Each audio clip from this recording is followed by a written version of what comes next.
Endiki mavzu hürmetlik vatandaş.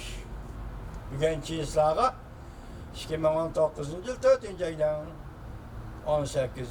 günü haftiga peşem. Endiki mavzu ekim meseleler doğrusunu söhbet. Spager bayvetçi. Tilgili işkime erzmeydi. Digen sözler bilen Amerika Koşmuş Ştatlarının devlet işler katibi Mike Pompeo'nu tenkit kıldı. Mike Pompeo devlet işler katibi Beijing'ne rencitip koygudak zaten nemi iş kıldı. Mavzulu haber 4. ayının 17. günü Amerika avazının Xitay Dil programı ilan kılın. Washington. Bundak başlandı haber. Yakından beri Cumhur Amerika Koşmuş Ştatlarının devlet işler katibi Mike Pompeo'nu ot küçük koyup bir ayıpleşki başladı. Cumhur Taşkı İşler Ministerliği'nin bayanatçısı Lukan Mike Pompeo bütün dünyada Cumhur'a hakaret kılıvatıdı. Hem yerde ot kuyruğluk kılıvatıdı. Arada bölgünçülük selevatıdı. Kolga selevatıdı. Kılgan gep sözlerine eğizga ilişkimi erzimeydi. Dedi. Cumhur'un bayanatçısı Lukan. Cumhur'un Çili devletinde duruşluk baş elçisi devlet işler katibi Mike Pompeo'nu ayıplayıp Spager bayvetçiydi. Aklını yo'qotdi dedi.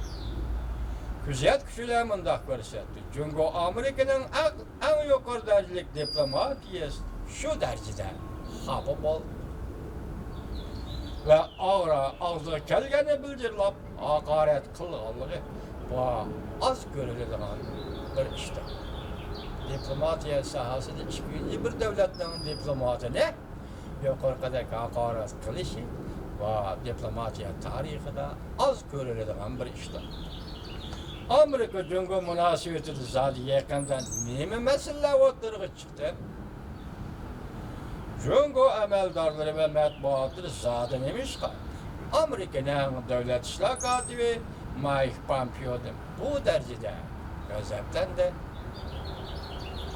Amerika Qo'shma Shtatlarining davlat ishlar kotibi Nemishqa Amerika Cumhur savdo suhbatining halqalik bir paytida Beijingni bu darajada xafa qildi.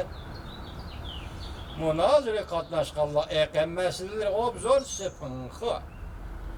Cumhur strategiya analiz jurnali tahriri va boshlig'i Lividon qatorliqlar pinxi mundaq ko'rsatdi.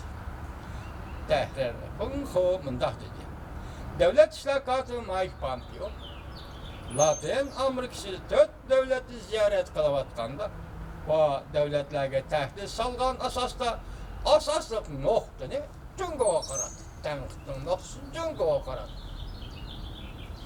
Bundan Cumhur g'azablandi. Siyosiy jihatdan davlat ishlar kotibi Mike Pompeo mundaq ko'rsatdi. Ba'zi davlatlar o'zlarini Latin Amerikası devletlerinin dostu değil, devamlı dostu deb atab oldi. Lekin bunday bir devlet orqali Amerika Latin Amerikasida qoldirib qo'ygan bo'shliqni to'ldirg'ili bo'lmaydi. Iqtisodiy jihatda davlat ishlar kotibi Mike Pompeo bunday ko'rsatdi.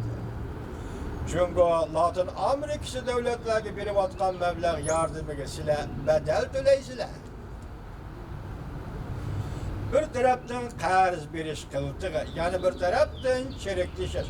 Buning ichida chiriklashdan gumon qilishga bo'lmaydi. Chiriklashish siyosiy jihatda chiriklashish amaldorlarning chiriklashishi qatorli ikki qatlamni o'z ichiga oladi. Shuning Amerika Cumhurining Venesuela masalasi to'g'risidagi maydonidan norozi bo'ldi. Çünkü Latin Amerika devletlerinin köpçülüğü degelek Marado'la karşı bıraktı. Hazır bu nöbetdeki prezident'e karşı bıraktı. Belki Amerika sosyalizm elip gülüden hatardı, takitlep bıraktı. Bunun den Cumhur bütünlüğü narazı oldu. Belki devlet işlakatı Mike Pompeo diplomatiya sahasında tunca qatim Cöngöni tanqid qilyaptiri yo'q. Mike Pompeo 2. ayda Yevropani ziyorat qilgandimi, Cöngöni mushundaq tanqid qilgan edi. Ben Xinhe nazaricha Xinhe mundaq dedi. Mike Pompeo'nun Cöngöni tanqid qilishidan Cöngöni Mike Pompeo'ni tanqid qilishi tubdan bir-biriga o'xshamaydi. Cöngöni Amerikaning davlat ishlar kotibi Mike Pompeo'ni tanqid qilishi bilan davlat ishlar kotibi Mike Pompeo'ning Cöngöni tanqid qilishi hargiz bir-biriga o'xshamaydi. Davlat ishlar kotibi Mike Pompeo Cöngöni qilgan atganlarini paketlarni o'ttirib qo'ydi. Fakat ogohlantirish berdi. Cöngö bo'lsa shaxsga hujum qilishdan patqoqqa petib qoldi. İşletken söz ibarla, diplomatik ibarladım bulmay kaldı.